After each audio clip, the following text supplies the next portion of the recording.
Bienvenido a Terror o Miedo. Cada historia que nos comparten son experiencias únicas que no queremos que nos pasen a nosotros. Comenzamos. Esta historia nos llegó hace unos días al correo del canal. Nos escribe Valentina, ama de casa de 44 años de Querétaro. Dice que no fue hasta los 30 años que entendió que lo que ella veía desde niña no lo veía nadie más, y que ese entendimiento le costó más de lo que esperaba. Esto es lo que nos contó. Hay cosas que uno da por sentadas desde chico porque no conoce otra manera de ver el mundo. Para mí, las personas que estaban paradas en las esquinas a horas raras, las que se sentaban en bancas de parque sin moverse por horas, las que aparecían en los cuartos de hospital sin bata ni uniforme, eran simplemente personas. Gente que estaba ahí. No les hacía preguntas porque era de mala educación señalar a extraños. Eso me enseñó mi mamá desde chica. Lo que mi mamá no me enseñó, porque ella tampoco lo sabía, es que muchas de esas personas llevaban años muertas. Tenía 8 años cuando pasó lo primero que debió haberme dicho algo. Estábamos comiendo en la cocina, mi mamá, mi hermano y yo le pregunté por qué la señora del pasillo nunca comía con nosotros. Mi mamá dejó el tenedor. Me preguntó qué señora. Le describí lo que veía desde hacía meses sin haberle dicho nada porque asumía que era normal una mujer mayor, vestido floreado, pelo blanco recogido con un brouche de nácar, sentada siempre en la silla del pasillo con las manos sobre las rodillas, mirando hacia la cocina. Mi mamá fue a buscar algo a su cuarto. Regresó con una foto. Me la puso enfrente y me preguntó si era ella. Era ella. La foto era de mi bisabuela Remedios, que había muerto 15 años antes de que yo naciera en esa misma casa. Mi mamá no dijo mucho. Me dijo que no le platicara a nadie.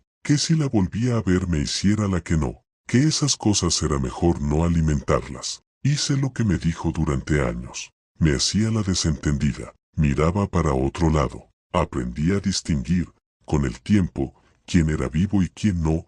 Por pequeños detalles que fui notando solo, los muertos no proyectan sombra correctamente, no parpadean con la frecuencia normal, y cuando el aire mueve algo en el cuarto, ellos no se inmutan porque el aire no los toca. Llegué a los 15 años convencida de que podía manejar esto sola, que era una cosa mía, privada, que no afectaba a nadie, hasta que empezó la preparatoria. Hay lugares donde la concentración es mayor, los hospitales, los panteones, los edificios viejos.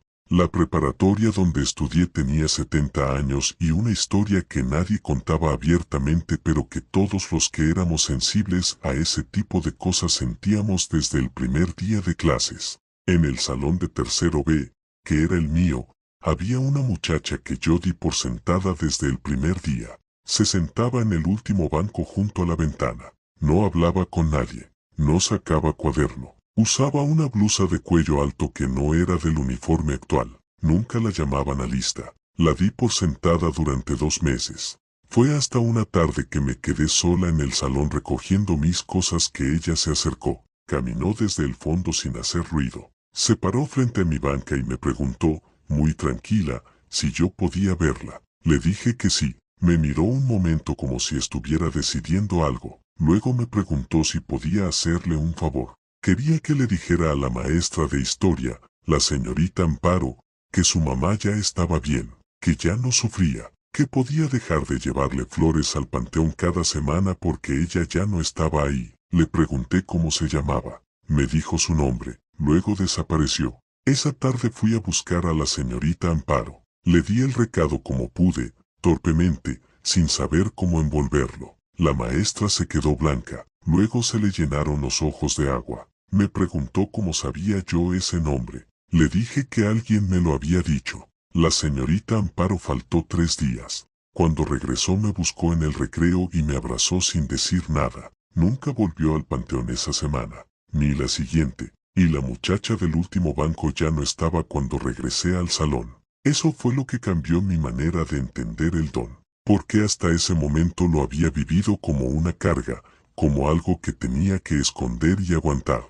Esa tarde entendí que a veces tiene otro uso, que no siempre es solo para quien lo carga. Dicho esto, no quiero romantizarlo demasiado. porque lo que viene junto con ese don no siempre es tan limpio ni tan ordenado como la muchacha del salón. La mayoría de los que me buscan no tienen recados bonitos. Algunos están perdidos y no entienden qué les pasó. Algunos están enojados. Algunos llevan tanto tiempo ahí que ya no son lo que fueron y lo que son ahora es algo que no me gusta describir. Aprendí a poner límites, a decir que no, a caminar rápido y no voltear, a no ir sola a ciertos lugares después de cierta hora. Pero hay noches que alguien se sienta en la orilla de mi cama y espera, con la paciencia que solo tienen los que ya no tienen prisa, a que yo abra los ojos. Y todavía no he aprendido a ignorar eso completamente. ¿Tú podrías vivir con eso toda la vida sin contárselo a nadie? Este testimonio nos llegó de Dolores, enfermera de 53 años con 25 años de turno nocturno en un hospital público de la Ciudad de México. Dice que aprendió más sobre la muerte en sus turnos que en cualquier libro, y que lo más difícil no fue ver morir gente, fue ver cómo algunos no se iban. Esto es lo que nos contó. Hay una diferencia enorme entre los que saben que están muertos y los que no lo saben. Es la diferencia entre alguien que está perdido en una ciudad desconocida y alguien que lleva horas caminando convencido de que va por el camino correcto. Los primeros aceptan ayuda. Los segundos no te escuchan aunque les hables. Yo empecé a verlos desde chica, como muchos que tenemos esto. Mi abuela lo tuvo también, y ella fue quien me enseñó las reglas básicas: no hablarles primero, no invitarlos a ningún lado, no prometerles cosas que no puedes cumplir. Reglas simples que parecen fáciles hasta que estás frente a alguien que lleva muerto 3 días y todavía está pasando la ronda de medicamentos en el piso 4. Eso me pasó al segundo año de trabajo. Un médico que había fallecido de un infarto durante su turno seguía haciendo su ronda esa misma noche, entrando a los cuartos, revisando expedientes que ya no podía tocar, intentando hablarle a enfermeras que no lo veían. Lo observé hacer eso durante 4 horas antes de que alguien me preguntara por qué yo seguía mirando el pasillo vacío. A la medianoche se detuvo frente a mí. Me miró con una expresión que mezcla confusión y algo parecido al alivio, que es la cara que ponen cuando encuentran a alguien que los ve. Me preguntó si había algo raro en el monitor del cuarto 412 porque él creía que el paciente necesitaba revisión. No supe qué decirle en ese momento. Estaba al principio de mi carrera, tanto la de enfermera como la de lidiar con esto. Le dije que yo me encargaba del cuarto 412. Fui a revisar. El paciente estaba estable, pero había una nota en el expediente que nadie había atendido, una indicación del médico fallecido que había escrito horas antes de su infarto, que pedía un ajuste en el medicamento que todavía no se había aplicado. Se lo apliqué. El paciente mejoró. Cuando regresé al pasillo, el médico ya no estaba. Eso fue hace 23 años y todavía me pregunto si lo que hice estuvo bien hecho o si solo le di un pretexto para quedarse más tiempo. Nunca lo volví a ver. Prefiero pensar que se fue. El caso más difícil que recuerdo fue una señora de unos 65 años, diabética, que llevaba 2 semanas en el hospital antes de fallecer una madrugada de martes. El problema fue que nadie le había avisado a su familia de inmediato, un error administrativo, y ella no lo sabía. Pasó 3 días después de muerta caminando por el piso 2, entrando a su cuarto donde ya había otro paciente, sentándose en la silla junto a la ventana donde se sentaba cuando estaba viva, esperando que llegaran a visitarla. La tercera noche se paró frente a mí en el pasillo y me preguntó por qué nadie venía a verla. Le dije, con todo el cuidado que pude, que su familia había tenido un retraso pero que ya sabían que pronto iban a estar con ella. Me preguntó si estaba bien. Aquí está la cosa con los que no saben que están muertos: uno no sabe si decirles la verdad o dejarlos en paz. La verdad los confronta con algo para lo que no están listos, pero la mentira los mantiene ahí, esperando algo que no va a llegar de la manera que esperan. Aprendí con los años que la verdad dicha con cuidado es más compasiva que la mentira más amable. Le dije que había pasado algo, que ella había tenido un momento muy difícil hace unos días, que lo que le estaba pasando, que nadie la escuchara, que las cosas se sintieran raras, tenía explicación, que no estaba sola. Me preguntó si estaba muerta. Le dije que sí. Se quedó callada mucho tiempo. Luego dijo, muy quedito, que ella ya lo sospechaba pero que no quería que fuera verdad. Le dije que su familia iba a estar bien, que ella había hecho lo que tenía que hacer, que podía descansar. Esa noche desapareció. Al día siguiente llegó la familia. Lloraron mucho. Yo no dije nada. Tengo 25 años de turno nocturno y podría llenar 10 libros con historias de ese pasillo. Pero lo que más me ha enseñado este trabajo no es cómo se muere. Es cómo se queda uno cuando no puede irse. Y lo que me quita el sueño no son los que sé que están muertos. Son los que todavía no lo saben. Porque esos se mueven entre los vivos con una convicción que hace que uno, a veces, dude de cuál de los dos lados es más real. Tú querrías saber si a tu lado hay alguien que no debería estar. Gabriela, psicóloga de 41 años de Guadalajara, dice que pasó años intentando explicarse científicamente lo que veía, que lo intentó de todas las maneras posibles, y que al final la ciencia no alcanzó. Esto es lo que nos contó. Estudié psicología precisamente para explicarme a mí misma. Eso no lo digo con orgullo sino con honestidad. Era una adolescente que veía cosas que nadie más veía y necesitaba un marco que lo hiciera tolerable. La psicología me ofreció palabras, alucinaciones hipnagógicas, pareidolia, hiperactividad del sistema límbico, procesamiento sensorial atípico. Me aferré a esas palabras durante años como a una balsa. La balsa se fue hundiendo poco a poco, no de golpe sino en pequeños momentos donde la explicación científica no alcanzaba a cubrir lo que estaba pasando. Mi mamá también lo tenía. Lo supe hasta que yo tenía 20 años y ella 60, cuando una tarde en que yo le estaba describiendo algo que había visto en la universidad, algo que intentaba explicar como un estado disociativo, ella me interrumpió y me dijo, muy tranquila, con la misma cara con que me hubiera dicho que tenía los ojos de mi papá, que ella también los veía, que su mamá también los había visto, que en nuestra familia era de las mujeres y que pasaba de madre a hija desde varias generaciones atrás.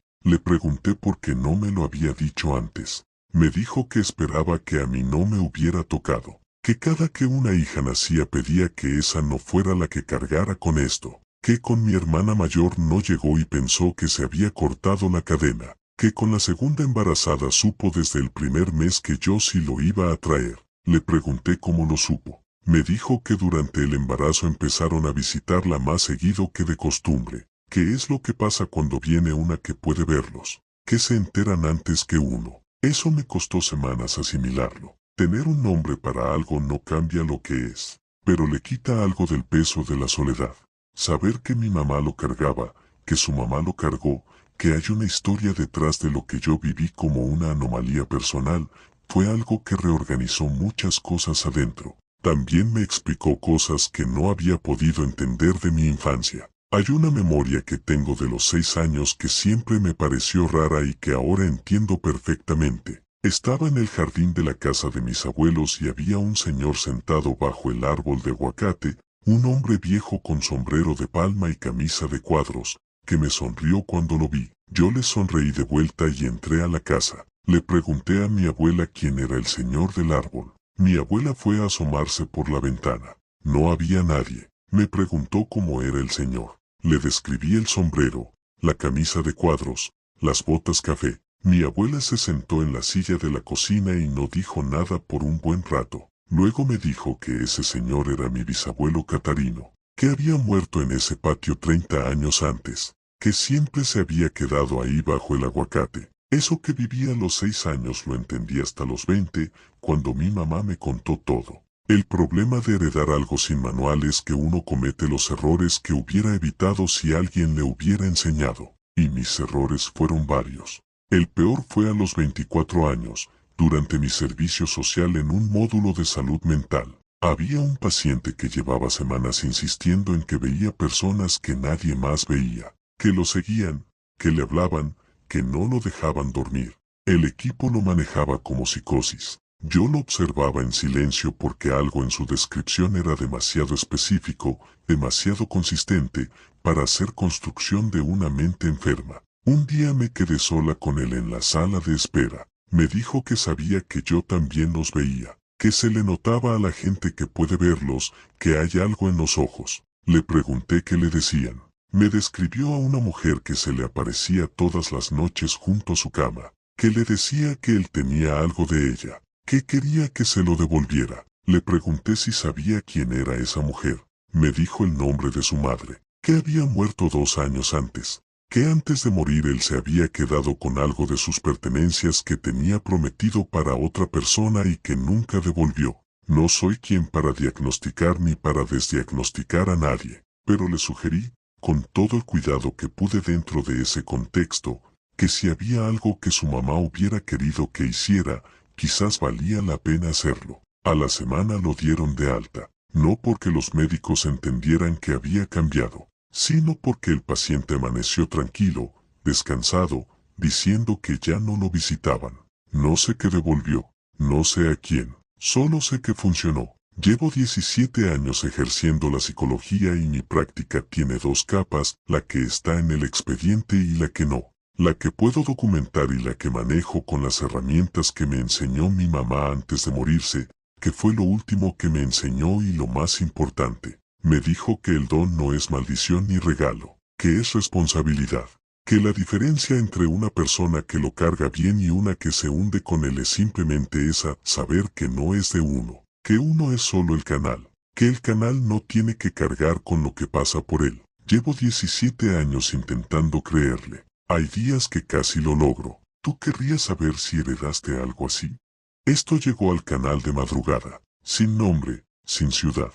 Solo esto, lo publicamos como llegó. Quiero ser muy claro desde el principio sobre una cosa: yo no busqué esto, no practiqué nada, no fui a ningún lugar, no hice ningún ritual, no pedí nada. El don, si es que así se llama, llegó solo, sin aviso, sin manual, y lleva 18 años siendo parte de mi vida de una manera que no elegí, que no siempre he sabido manejar bien. También quiero ser claro sobre esto: durante 18 años aprendí a funcionar, aprendí las reglas, aprendí que si no los alimentas con atención la mayoría eventualmente deja de insistir, que el contacto visual sostenido es una invitación que uno no debe extender, que hay lugares que es mejor no entrar y horas que es mejor no andar solo. Reglas simples, duras de mantener, pero funcionales. Lo que está pasando ahora no tiene regla que lo cubra. Por eso lo estoy escribiendo, porque necesito que alguien más lo sepa aunque no sepa qué hacer con ello.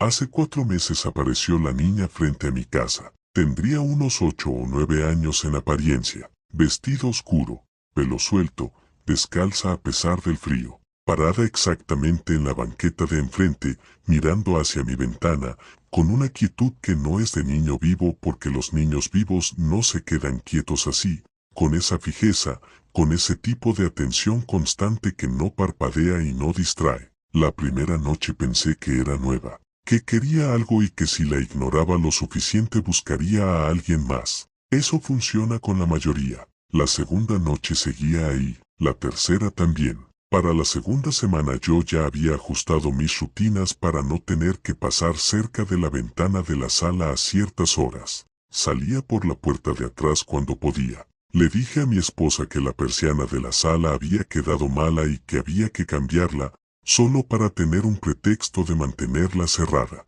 Mi esposa no sabe nada de esto. Llevamos 12 años juntos y nunca se lo he contado. No porque no confíe en ella, sino porque hay cosas que, una vez dichas, cambian todo, y yo no quería que nuestra vida cambiara de esa manera. El primer mes la niña se quedó en la banqueta, quieta, mirando, pero del otro lado de la calle. El segundo mes empezó a acercarse, no de noche a noche, sino en incrementos pequeños que yo medía con una precisión que me daba vergüenza tener que usar. Una semana en la banqueta, luego a la mitad de la calle, luego en la orilla de mi lado. Para el tercer mes estaba parada en la entrada de mi jardín, junto a la reja, mirando hacia adentro. Empecé a no dormir bien. Mi esposa notó las ojeras, el mal humor, la distracción.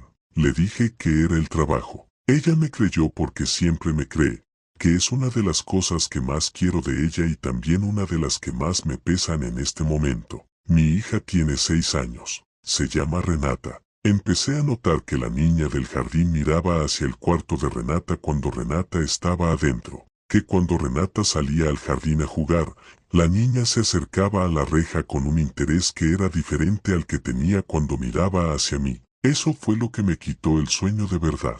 Porque una cosa es que algo me busque a mí. Llevo 18 años siendo el que lo recibe y lo maneja como puede. Pero mi hija no tiene por qué estar en esto. Mi hija no pidió nada. Mi hija tiene 6 años y sus problemas más grandes son que su mochila pesa mucho y que su mejor amiga a veces no la deja jugar con su lonchera. Fui con el único hombre que conozco que entiende este tipo de cosas. Un señor mayor, de un pueblo a 3 horas de aquí, al que fui hace años cuando algo similar estuvo a punto de salírseme de control. Me escuchó con esa calma que tienen los que llevan muchos años lidiando con esto. Luego me preguntó varias cosas sobre la niña, la descripción, el comportamiento, si había dicho algo. Le dije que no, que hasta ese momento no había dicho nada. Me dijo que mientras no hablara era señal de que todavía estaba midiendo, que ese tipo de presencia, las que se acercan en incrementos, generalmente buscan un canal o buscan un vínculo con alguien cercano al canal,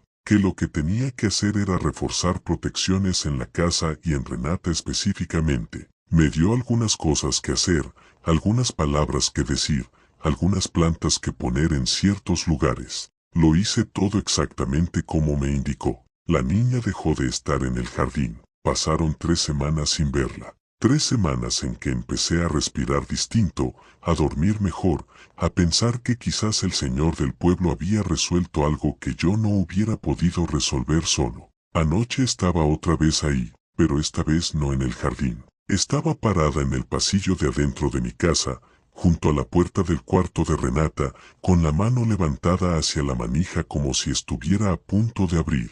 Me paré frente a ella, le bloqueé el paso, la miré directo, que es lo que uno no debe hacer, pero en ese momento no tuve opción. Abrió la boca, y dijo el nombre de mi hija, no de la manera en que un niño dice el nombre de otro niño. Lo dijo de la manera en que alguien lo dice cuando ya sabe todo sobre esa persona, con una familiaridad que no tenía derecho de tener. Luego me miró a mí, y dijo el mío. Me quedé paralizado el tiempo suficiente para que ella bajara la mano de la manija y diera un paso hacia atrás, luego otro, hasta que llegó a la pared del fondo del pasillo y se disolvió en ella como si la oscuridad la absorbiera. Esta mañana Renata desayunó normal, fue a la escuela normal, llegó normal, no sabe nada. Llamé al señor del pueblo, no contestó. Esta noche voy a dormir en el pasillo frente al cuarto de Renata. No sé qué más hacer. No sé qué quiere. No sé si lo que hago es suficiente o si estoy completamente fuera de mi alcance. Lo único que sé con certeza es que mientras yo esté despierto, nada va a abrir esa puerta. Y si alguien que lee esto sabe más de lo que yo sé, que me lo diga, por favor. Después de leer esto, ¿qué harías tú si estuvieras en ese pasillo?